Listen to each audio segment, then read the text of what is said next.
Radha Rani Motors Bajaj showroom के उद्घाटन समारोह में आए। क्षत्रिय महासभा के प्रदेश अध्यक्ष जयगोविंद सिंह ने सागर और ज्वाला न्यूज़ टीम से चुनाव को लेकर की महत्वपूर्ण बातचीत।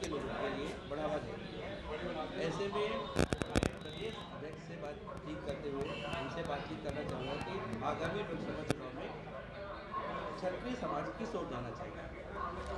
धन्यवाद। आज इस अवसर पर राधा रानी बजाज शोरूम के उद्घाटन के अवसर पर मैं आप सभी का हार्दिक अभिनंदन वंदन और स्वागत करता हूँ। बंधुओं, क्षत्रिय समाज हमेशा से सर्व समाज को साथ लेके चलता रहा, लेकिन वर्तमान परिप्रेक्ष्य में हमारे समाज की जो उपेक्षा की जा रही है सत्तारूढ़ दल द्वारा, हमारी संख्या को कमतर आंकना, ये एक बहुत सोची समझी साजिश है, षड्यंत्र है। 17% की जगह हमारे लिए 4% और 3% में गिना जाता है और उस हिसाब से प्रतिनिधित्व तो हमारा जो है कमतर होता जा रहा है।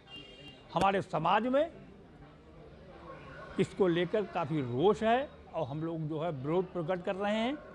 हम किसी भी राजनीतिक दल के पीछे लग्गू नहीं है, हम उसे ही राजनीतिक समर्थन देंगे। ये हमारे राष्ट्रीय नेतृत्व का आह्वान भी है। आज जो क्षत्रिय बाहुल सीटें थीं, पूरब में थी, वहाँ किसी को भी जो है अभी टिकट नहीं दिया गया और अभी हमारे जो धनंजय सिंह सांसद पूर्व हैं, इनके साथ में जो अन्याय हुआ, अन्याय ये हुआ है कि इन्होंने कह दिया कि हम चुनाव लड़ेंगे। जब चुनाव लड़ेंगे, अरे भाई ये तो एक मौलिक अधिकार है, लेकिन वहाँ का स्थानीय प्रशासन, वहाँ का राजनीतिक प्रशासन बौखला गया और एक पुराने केस में इतनी जल्दी त्वरित निर्णय दे दिया कि उनके लिए जो है किसी तरीके से चुनाव न लड़ पाए। तो ऐसी स्थिति है जो हमारे समाज की उपेक्षा होगी, तो हमको भी यह विचार करना पड़ेगा।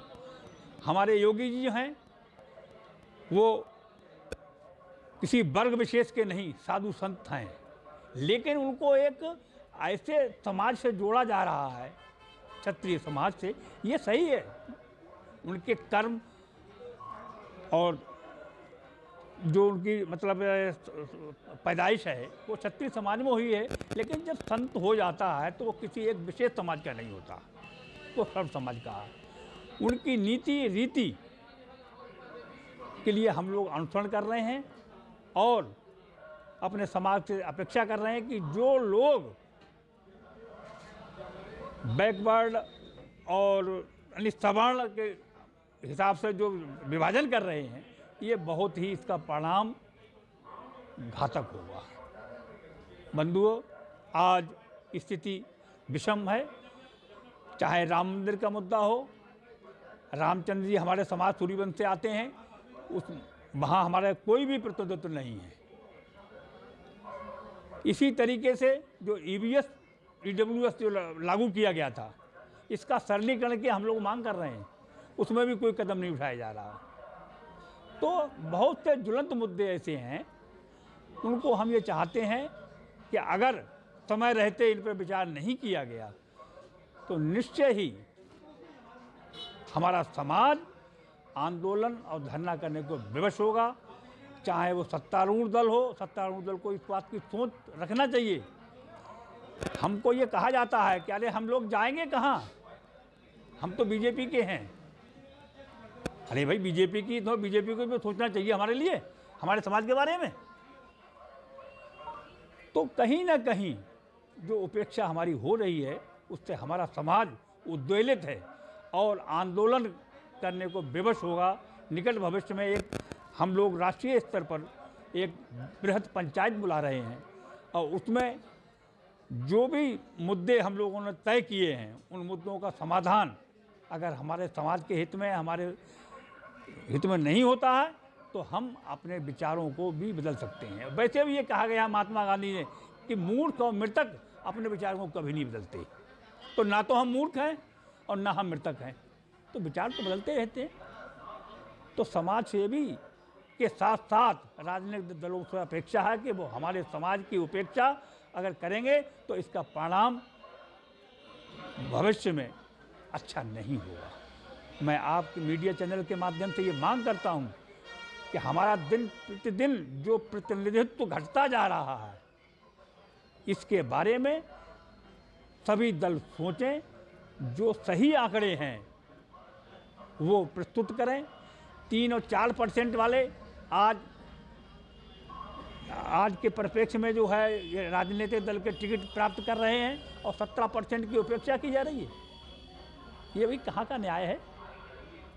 मैं पुनः आप सभी का इस कार्यक्रम के माध्यम से, इस चैनल के माध्यम से विशेष रूप से ये अनुरोध करूंगा कि वो हमारी भावनाओं को जनहित का ध्यान में रखते हुए हमारे सत्तारूढ़ दल को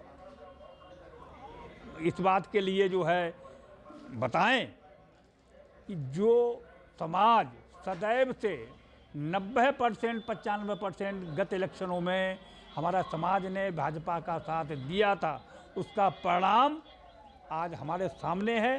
वो हमारी मजबूरी समझ रहे हैं। तो मैं यही कहूँगा कि समय है सत्तारूढ़ दल हमारे भावनाओं को समझे और उचित सम्मान और प्रतिनिधित्व दे। इन्हीं शब्दों के साथ मैं अपनी वाणी को विराम देता हूँ और पुनः आप सभी का मीडिया चैनलों का हार्दिक आभार और धन्यवाद अखिल भारतीय क्षत्रिय महासभा ब्रज प्रदेश की ओर से व्यक्त करता हूँ।